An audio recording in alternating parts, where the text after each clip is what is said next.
This is Shawn Crystal. Catch the Inkpulp podcast on PharcydeTV Wednesdays at noon Pacific time, 3 o'clock Eastern time. Come hang. Peace. Yo, the price of games, rise up, standard price, the loss of legs. My occupation, in essence, not complacent. Block the banquet, stop the computation. I'ma make the coda, fools just wanna make the quota. They can't rock around here, they need baking soda. This a hydra, no way they taking over. Lay them below the basement with snakes and cobras. This is the Inkpulp podcast. This is the Inkpulp podcast. Comics, hip hop, life.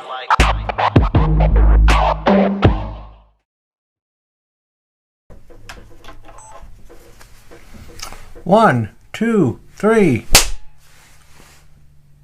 Welcome to the Inkpulp podcast, part 3 in our series of panel transitions.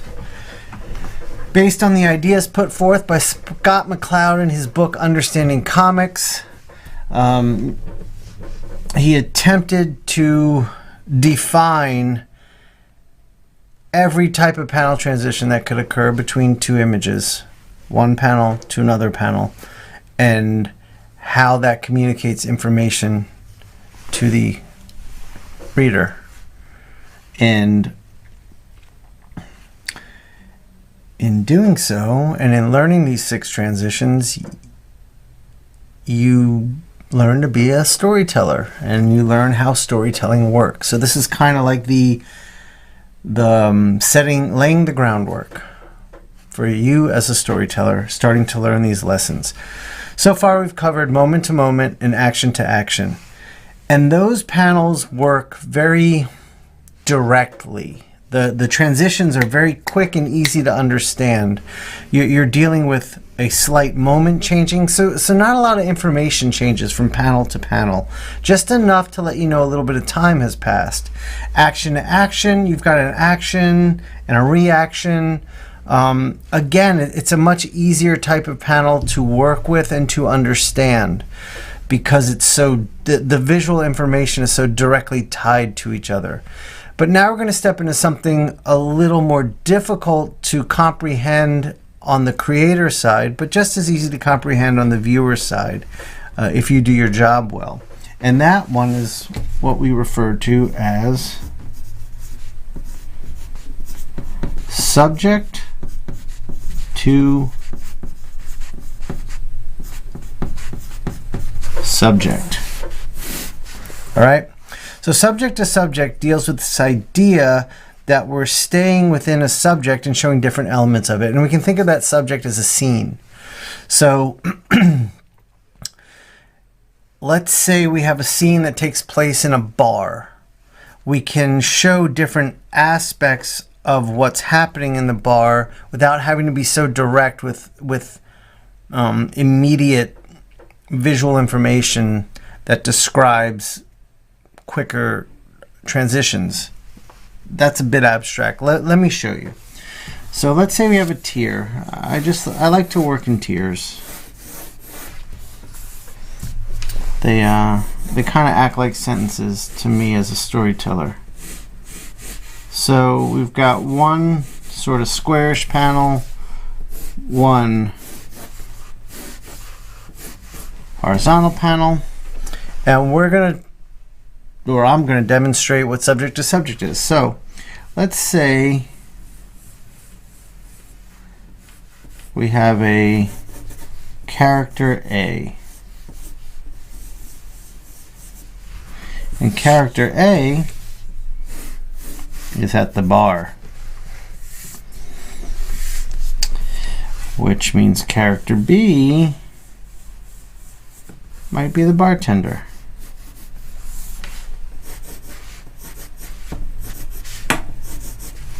All right.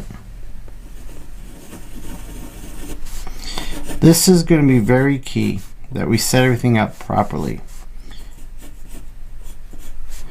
So even something as simple as a thumbnail indication, let's say a black vest and a white shirt, might indicate a bartender at a classy bar.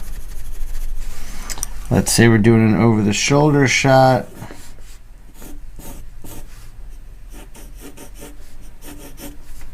Character A. So we're gonna let the lighting come from the bar, and we will put character A in silhouette, putting the focus on the bartender. Now, what else do we need? Well, there's things we can do. So typically at a bar, you have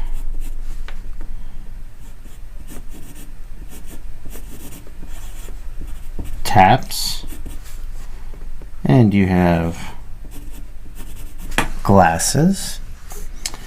There's always typically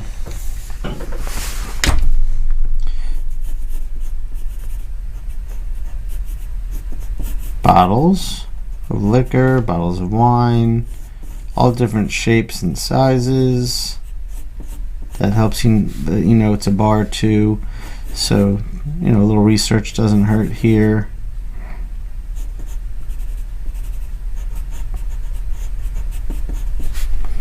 So we've got some bottles behind it.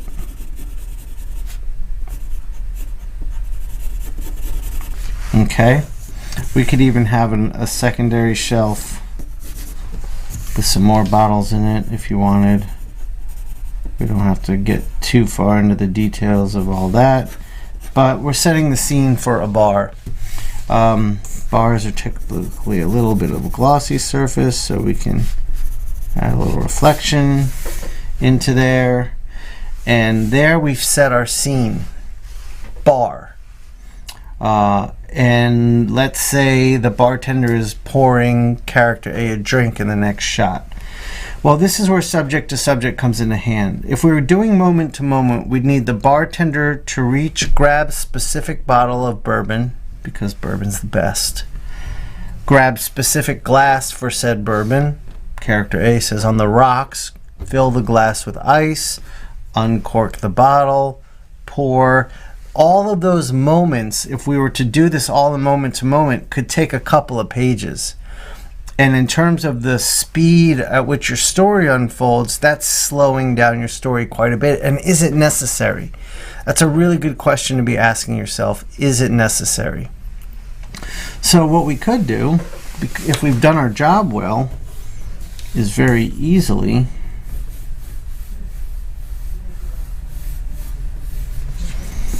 let's say we have our rocks glass on the bar, and let's say the bartender's pouring the bottle.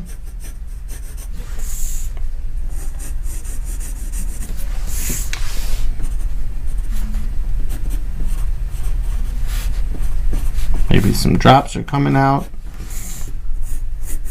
I find that anything you can add to show movement or something's happening, like drops popping out of glass, stuff like that, just adds more life to everything. Let's say we got an ice cube floating in there too, and all that jazz. So what we've done here is we've used subject to subject to communicate this idea of a bar and now a glass of liquor being poured. And you don't have to do moment to moment to describe every little step along the way. If you were storyboarding an animation, that might be a more important means to do it. And you could use things like cutting and stuff to speed up time. But time and space in a comic book are very equal. Time and space in a movie are not.